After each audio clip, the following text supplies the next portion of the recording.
মৃত মানুষের কণ্ঠ কি আবারও যুদ্ধের ডাক দিতে পারে? ইতিহাস বলে না, কিন্তু ডিজিটাল যুগে সেই অসম্ভবকে যেন সম্ভব করে তুলেছে মধ্যপ্রাচ্যের সাম্প্রতিক এক ঘটনা।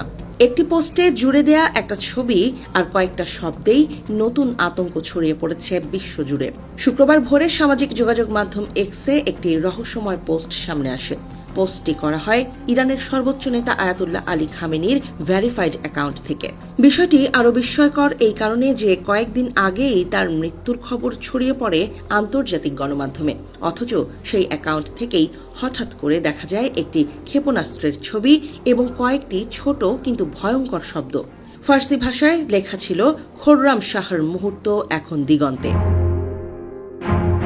এই একটি বাক্যই যেন নতুন করে উত্তেজনা তৈরি করেছে পুরো মধ্যপ্রাচ্যে, কারণ খোররাম শাহর কোনো সাধারণ শব্দ নয়, এটি ইরানের অন্যতম শক্তিশালী ব্যালিস্টিক মিসাইলের নাম।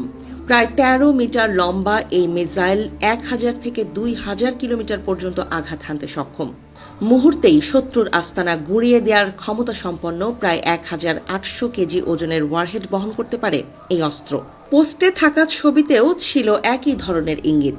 সেখানে ফার্সি ভাষায় লেখা ছিল, এই অস্ত্র ইরানের তরুণদের হাতে তৈরি এবং এটি ইহুদিবাদী শাসনের হৃৎপিণ্ড গুঁড়িয়ে দিতে সক্ষম।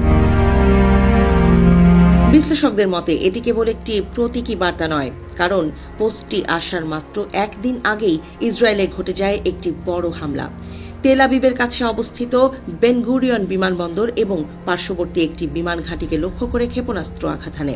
ইসরায়েলি সামরিক সূত্র বলছে, হামলায় ব্যবহার করা হয়েছে খোররাম শাহর 4 ধরনের মিসাইল। ইরানের সামরিক বাহিনীও পরবর্তীতে এই হামলার দায় স্বীকার করেছে বলে বিভিন্ন প্রতিবেদনে দাবি করা হচ্ছে। তাদের বক্তব্য, প্রায় ১ টন বিস্ফোরণ বহনকারী মিসাইল সরাসরি ইসরায়েলের গুরুত্বপূর্ণ অবকাঠামোকে লক্ষ্য করে নিক্ষেপ করা হয়েছে।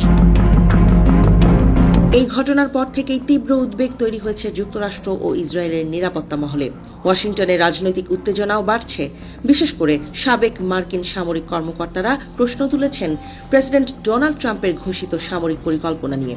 তাদের দাবি, কথিত অপারেশন এপিক ফিউরি আসলে বড় কোনো কৌশলগত সামরিক পরিকল্পনা নয়, বরং এটি যুক্তরাষ্ট্রের আসন্ন মধ্যবর্তী নির্বাচনের আগে রাজনৈতিক সমর্থন আদায়ের একটি প্রচেষ্টা হতে পারে। এই পরিস্থিতিতে সবচেয়ে বড় রহস্য দাঁড়িয়েছে একটি প্রশ্ন, যদি খামেনি সত্যিই মারা গিয়ে থাকেন তাহলে তার এক্স অ্যাকাউন্টটি পরিচালনা করছে কে? কেউ কেউ মনে করছেন ইরানি বাহিনীর ভেতরের কোনো কট্টরপন্থী গোষ্ঠী এই অ্যাকাউন্ট ব্যবহার করছে। আবার অন্য বিশ্লেষকদের মতে এটি হতে পারে এক ধরনের মনস্তাত্ত্বিক যুদ্ধ, যেখানে মৃত নেতার ডিজিটাল উপস্থিতিকেই ব্যবহার করা হচ্ছে ভয় এবং বিভ্রান্তি তৈরি করার অস্ত্র হিসেবে।